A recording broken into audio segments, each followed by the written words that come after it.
And Tucker, over to you. Thanks, Anna. Over 200 military leaders out of their posts since President Obama took office. Why are we seeing this purge of some of our greatest leaders, and what effect will this have on our national security? Joining us now to discuss is retired U.S. Air Force Colonel and best-selling author of The Mercenary, Dan Hampton.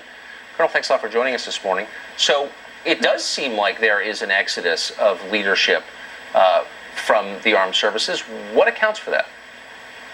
Well, you know, Tucker, who can blame them?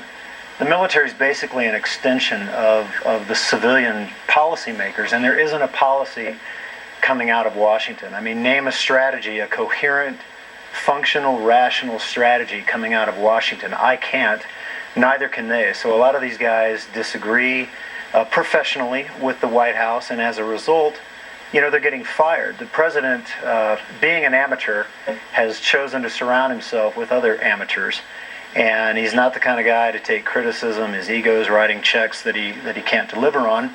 And so his only recourse is to get rid of these guys. So I mean, look what happened to Stanley McChrystal, right? Right. Yeah. We just had a laundry list of folks up on the screen here as we were showing. So these guys are being fired, forced out.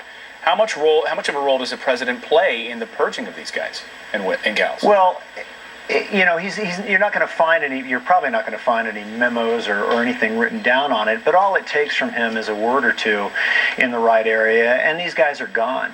And the biggest thing, the biggest gap that leaves in the military then is people who now step in to fill these shoes, who may be doing so, you know, for political reasons, not necessarily because they're the best qualified. So now you don't have anybody left who's going to stand up to this clown act in the White House. Look at the wave of sexual harassment prosecutions and convictions in the military, you know, this wave of political correctness.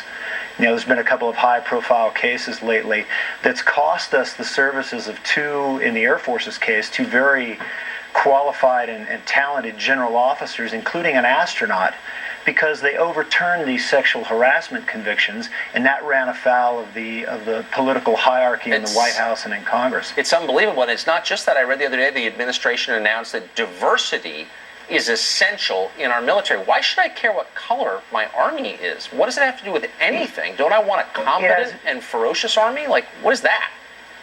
Absolutely, it has nothing to do with it. You know, I spent over 20 years in the military. I could care less how the person next to me is dressed, what color they are, how they pray. I don't even care who they sleep with. What I care about is how they fight, and are they going to get me killed, or are they going to be able to do their job? Is this affecting our national defense, Colonel, before we let you go? Absolutely. I mean, no, absolutely. I mean, look at Claire McCaskill. She's running around, you know, getting rid of these generals who get in her way. This is a woman who doesn't pay her property taxes and remains a senator, yet she can get rid of general officers.